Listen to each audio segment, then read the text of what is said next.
ನಮ್ಮ ಧನ್ಯತಾ ಹುಟ್ಟಿದ್ದು ಹಾಸನಲ್ಲಿರೋ ಗೌರ್ಮೆಂಟ್ ಹಾಸ್ಪಿಟ್ಲಲ್ಲಿ. ಪುಣ್ಯ ಮಾಡಿರೋ ಮನೇಲಿ ಮಾತ್ರ ಹೆಣ್ಮಕ್ಳು ಹುಟ್ಟೋದು. ಮಗಳೇ ರಾಮ್ ರಾಮ್ ಮಾಡಮ್ಮ, ಅಲ್ಲಿ ವಿಡಿಯೋ ಮಾಡ್ತಾ ಇದಾರೆ. ರಾಮ್ ರಾಮ್ ಮಾಡ. ರಾಮನ ಮುಖ್ಯ ಪ್ರಾಣ ಹನುಮ. ಇಂದು ತುಂಬಾ ಕನ್ಸ್ಕೊಂಡಿದ್ಲು ನಂಗೆ ನಾರ್ಮಲ್ ಡೆಲಿವರಿ ಮಾಡ್ಕೋಬೇಕು. ನನ್ನ ಮಗಳು ಹುಡ್ತಾಗ ಎಷ್ಟು kg ಇದ್ಲು, ಅವನ ಪರಿಸ್ಥಿತಿ ಯಾರಿಗೂ ಬಿಡ್ಬಾರ್ದು ಲೈಫಲ್ಲಿ. ಎಲ್ರಿಗೂ ನಮಸ್ಕಾರ. ನಮಸ್ಕಾರ ಮಾಡೋ ಮಗಳೇ.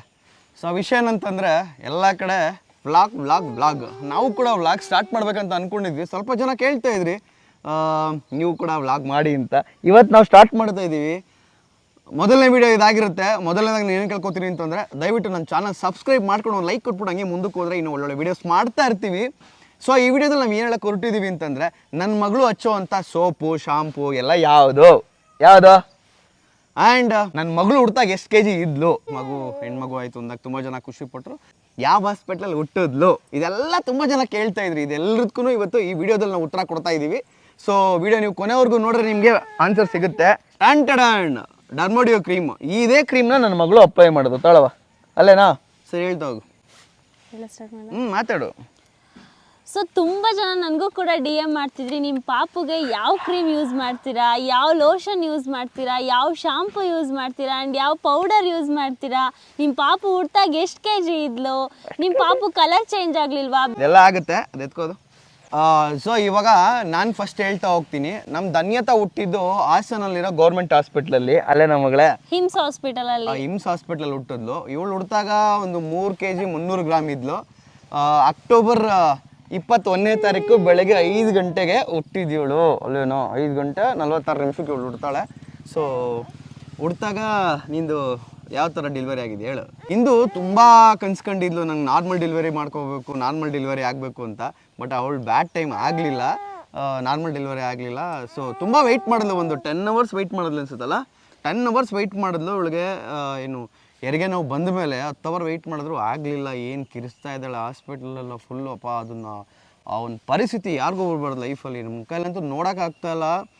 ಅಲ್ಲಿ ಆಯಿತು ಆಗ್ತಾಯಿಲ್ಲ, ನಾರ್ಮಲ್ ಆಗ್ತಿಲ್ಲ, ಇವ್ರಿಗೆ ಸಿಸರಿನ್ ಮಾಡಿಬಿಡಿ ಅಂತಂದರೆ ಡಾಕ್ಟ್ರು ಇಲ್ಲ ನೀವು ಹೇಳ್ದಂಗೆಲ್ಲ ನಾವು ಮಾಡೋಕ್ಕಲ್ಲ, ನಾವು ವೆಯ್ಟ್ ಮಾಡಬೇಕು ಅಂತಂದರು. ಗೌರ್ಮೆಂಟ್ ಹಾಸ್ಪಿಟಲ್ ಬೇರೆ ಎಷ್ಟು ಕ್ರಿಟಿಕಲ್ ಸಿಚುವೇಶನ್ ಅಂತಂದರೆ, ಅದು ಕಿರಿಸ್ತಾವಳೆ ಫುಲ್ಲು. ಎಲ್ಲ ಇವಳೇ ನೋಡ್ತಾ ಇದ್ದಾರೆ, ಆ ಥರ ಕಿರಿಸ್ತಾ ಇದ್ದಾಳೆ.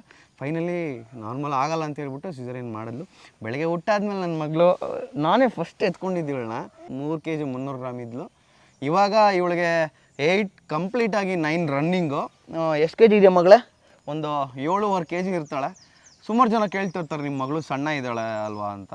ಸೊ ಸಣ್ಣ ಅನ್ನೋದಕ್ಕಿಂತ ಅವಳು ಆ್ಯಕ್ಟಿವ್ ಆಗಿದ್ದಾಳೆ, ತುಂಬ ಆ್ಯಕ್ಟಿವ್ ಆಗಿದ್ದಾಳೆ. ಈಗ ಆಲ್ರೆಡಿ ಇವಳು ರಾಮ್ ಮಾಡು ಅಂದರೆ ಕೈಯೆಲ್ಲ ಹಿಂಗೆ ಹೊಡಿತಾಳೆ.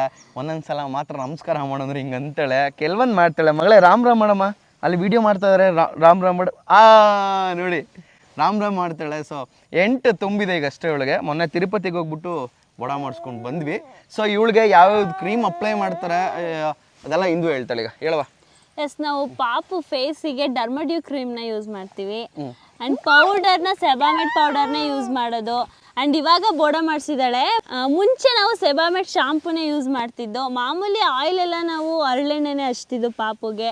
ಹರಳೆಣ್ಣೆಯಲ್ಲಿ ಮಸಾಜ್ ಮಾಡಿ ಆಮೇಲೆ ಬಾತ್ ಮಾಡಿಸ್ತಿದ್ವಿ ಇವಳಿಗೆ, ಸ್ನಾನ ಮಾಡಿಸ್ತಾ ಇದ್ವಿ. ಒಂದಿನ ಬಿಟ್ಟು ಒಂದಿನ ಸ್ನಾನ ಮಾಡಿಸ್ತಿದ್ದಲ್ಲ? ಹೌದು, ಒಂದಿನ ಬಿಟ್ಟು ಒಂದಿನ ಸ್ನಾನ ಮಾಡಿಸ್ತಿದ್ವಿ. ಹೌದು. ಆ್ಯಂಡ್ ಇವಳು ಯಾವುದೇ ಥರ ಕಲರ್ ಚೇಂಜ್ ಆಗಲಿಲ್ಲ. ಆ್ಯಂಡ್ ಸ್ವಲ್ಪ ಏನು 3 kg 300 ಗ್ರಾಮ್ ಹುಡ್ತಾಗಿರ್ಲಲ್ವ, ಒಂದು ವೀಕಲ್ಲೆಲ್ಲ ಸ್ವಲ್ಪ ಸಣ್ಣ ಆಗಿಬಿಟ್ಲು. ಅದು ಮಗು ಹುಟ್ಟಿದ ತಕ್ಷಣ ಈಚೆ ಬಂದಿದ ತಕ್ಷಣ ಸಣ್ಣ ಆಗೇ ಆಗುತ್ತೆ. ನಾವು ಒಂಚೂರು ಭಯಪಡೋ ಅವಶ್ಯಕತೆ ಇರಲ್ಲ ಯಾರಿಗೇ ಆಗಲಿ.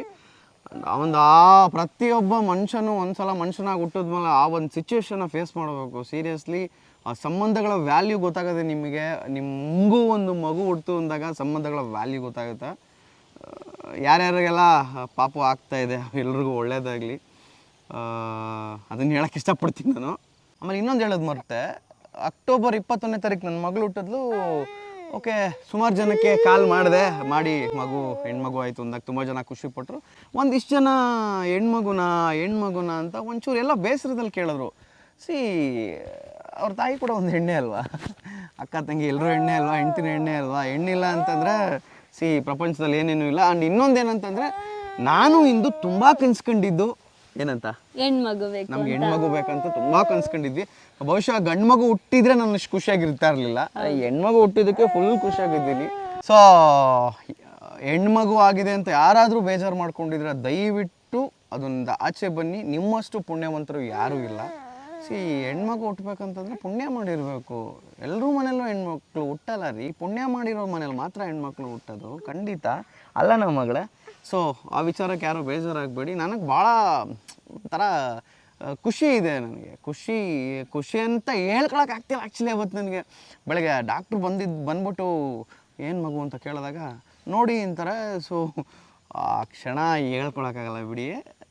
ನಿಮ್ಮ ಲೈಫಲ್ಲೂ ಅಂಥ ಒಂದು ಸುಂದರವಾದ ಕ್ಷಣ ಬಂದೋಗ್ಲಿ ಅಂತ ನಾನು ಕೇಳಕ್ಕೆ ಇಷ್ಟಪಡ್ತೀನಿ ನಿಮಗೆ.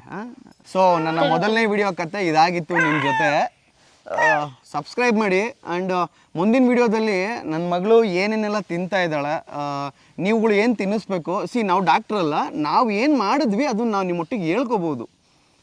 ಕೆಲವೊಂದು ನಮಗೆ ಗೊತ್ತಿರೋವಂಥದ್ದನ್ನ ನಾವು ಹೇಳ್ಬೋದು. ಇಲ್ಲಿ ನಾವು ಯಾವುದೇ ಕಾರಣಕ್ಕೂ ಡಾಕ್ಟ್ರಲ್ಲ.